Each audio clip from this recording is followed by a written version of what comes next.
जी मियां साहब प्लीज अपनी तकरीर पूरा कर लें प्लीज।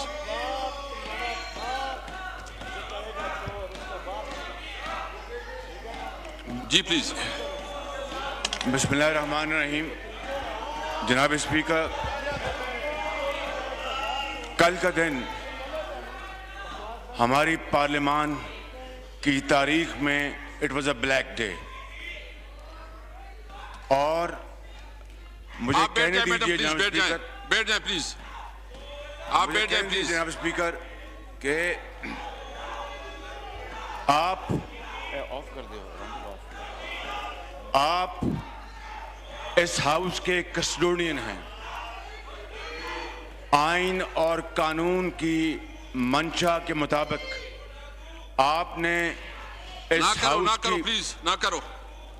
आपने इस हाउस की जो कार्रवाई को आपने कानून के मुताबिक चलाना है, मगर कल इमरान खान नियाजी के हुक्म पर जो यहाँ पर गाली गलोच की गई और जो रवायात की धज्जियाँ उड़ाई गईं और जो बदजुबानी की गई और ऐसे ऐसे अल्फाज अदा किए गए जो कि ज़ुबान पर लाना मुश्किल है जनाब स्पीकर।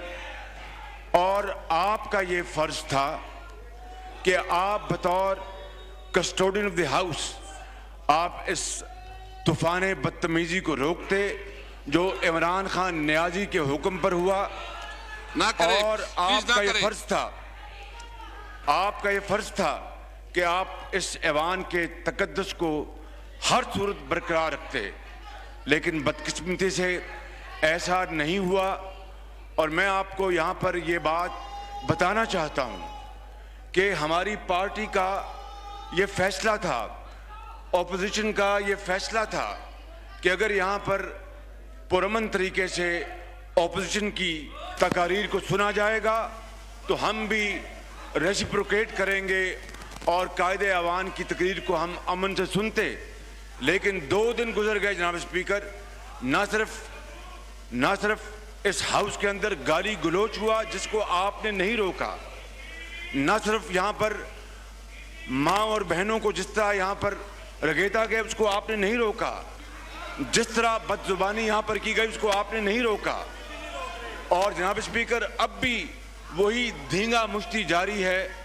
कल को अगर कायदे ऐवान आए और फिर ऑपोजिशन ने उस हवाले से उस बात का मुजाहरा ना किया जिसका मैं और आप जिसकी तोको करते हैं, तो फिर मुझसे आप गिला ना करें जनाब स्पीकर। नहीं, ये रूल से खिलाफ मैं है। आपको मियां साहब मैं एक बात बताऊं, मैंने जिस तरफ से भी हुआ है मैंने रोका है और मैं किसी को इस तरह नहीं होने दूंगा। आप बहुत काबिल एहतराम है, आप एक रिस्पेक्टेबल आदमी हैं, तो मैं आपको कहता हूँ जी, तो मैं जी मियां साहब प्लीज आप शुरू कर लीजिए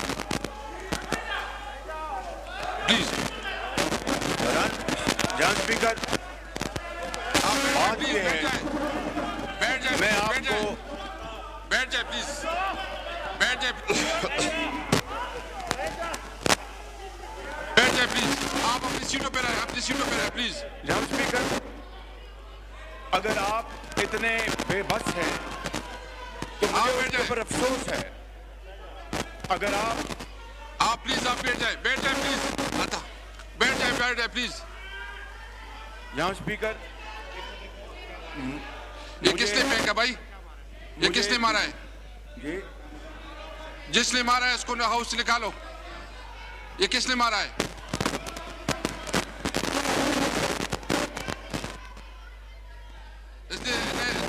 नोट कर लो जिसने मारा है इसको। मैं हाउस को एडजर्न करता हूं, इस तरह हाउस नहीं चलाता।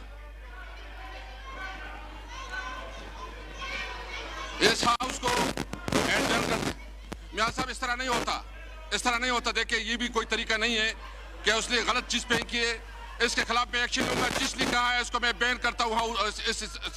चेक कर ले किसने मारा है।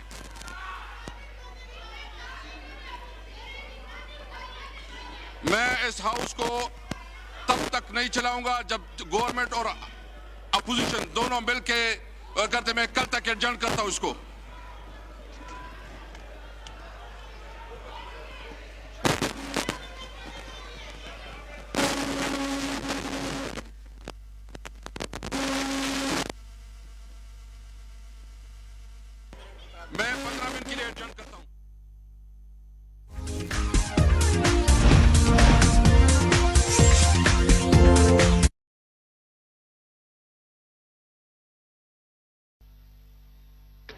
छुट्टी की दरख्वास्त हैं। मिस्टर एहसान हक बाजवा, मिस मुसरत आसिफ ख्वाजा, मिस्टर मोहम्मद आशिम नतोजई, चौधरी इफ्तिखार नज़ीर, मिस्टर शौकत अली।